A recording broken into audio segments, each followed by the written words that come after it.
Hi everyone, Aaron here for Zollotech, and today Apple released watchOS 9.3 to the public. This is available everywhere around the world at the exact same time, and you can install it now if you have a supported device. And a supported device means a Series 4 Apple Watch all the way up to the latest Apple Watch Ultra. Now this came in at a fairly small 224 megabytes on my Apple Watch Ultra. It can vary in size, but it's not a huge update unless you never updated to watchOS 9. Then it would be much larger. This was released alongside a lot of other updates such as iOS 16.3, iPadOS 16.3, updates for Mac, tvOS, HomePodOS, and even iOS 15.7.3 and iPadOS 15.7.3. Now let's go ahead and take a look at the build number, and then we'll talk about what's new. So we'll go into our settings, then we'll go to General, then About, and as you can see, the build number is 20S648. That means this is the same build as if you were on iOS 16.3 RC or release candidate. So if you're a beta tester, you just had the update earlier. If you want to stop getting betas, uninstall the beta profile. If you want to continue to get betas, install the beta profile or keep it there, and then you'll get betas as a developer or public beta tester depending on what you signed up for. Now, as far as new features, well, this is a fairly small update, so let me show you the main feature here. If we go into our Watch app, within the Watch app, you'll see that we have a new face, and it's the Unity Mosaic face. This was introduced to celebrate Black History Month, and as you can see here, it says, inspired by the creative process of Mosaic. This watch face symbolizes the vibrancy of Black communities and the power of unity. When you raise your wrist, elements on the face unite to show the time. Red, black, and green represent the Pan-African flag, and you can customize the face by adding an accent color. So you can see all the different accent colors here, and then you have an option to have the background on or off. Now, if we take a look at the watch face itself, there's the watch face, and as you lower your wrist, it sort of turns off. Let's see if we can get it to do that. You'll see there it turned off and has an outline of what you see. As you raise your wrist, it turns back on, or if we just turn it back on that way, you can see it again. If I turn my wrist off, or if you lower your wrist, you'll see it there, and as you raise it, the color comes back. So it's a nice little update, and it was released alongside a lot of different products last week, such as the Apple Watch Band to go along with the Unity Band. So a lot of nice things there. As far as additional features, well, this actually has some bug fixes in it, but Apple doesn't talk a whole lot about that. One thing I noticed immediately is connecting to AirPods is much quicker. So if you have AirPods Pro, any of the AirPods, if we go in, I'll just put one in my ear here. You'll see it already popped up on my phone, but let's go into the watch and see if it's connected. So if we go into our settings, we'll go back, and then we'll go to Bluetooth. Under Bluetooth, we should see the devices here. You'll see it here. And last time it connected very quickly, but you'll see AirPods Pro 2, they connected right away.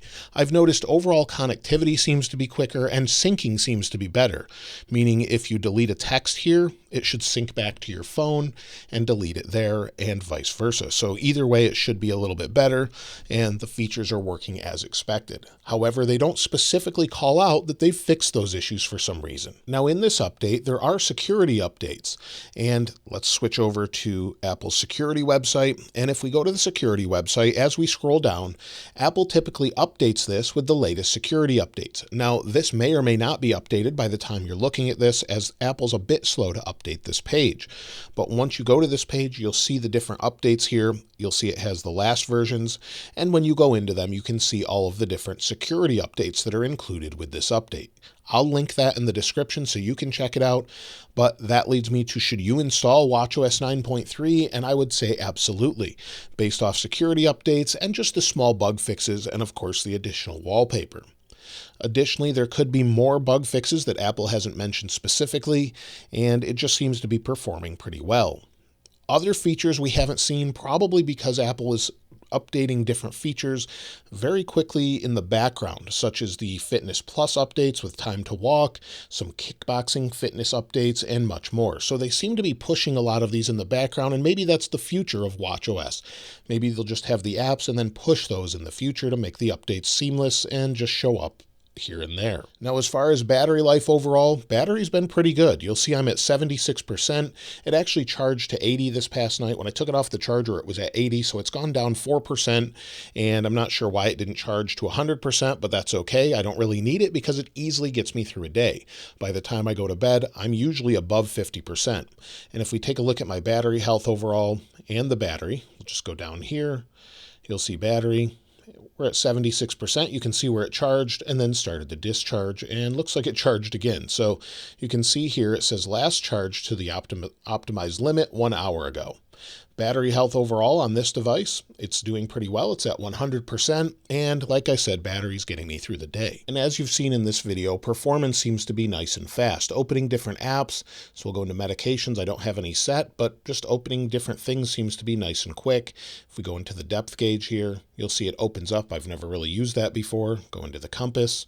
It seems to be nice and quick. I did notice one small bug though, is if I go into the noise app, it doesn't seem to load right away. I don't know if that's because I just connected the AirPods and maybe it's trying to get information from those, but either way, this seems to be a little buggy as far as that goes, but it could just be because it's actually connected to those AirPods. So if we go into settings, let's take a look here.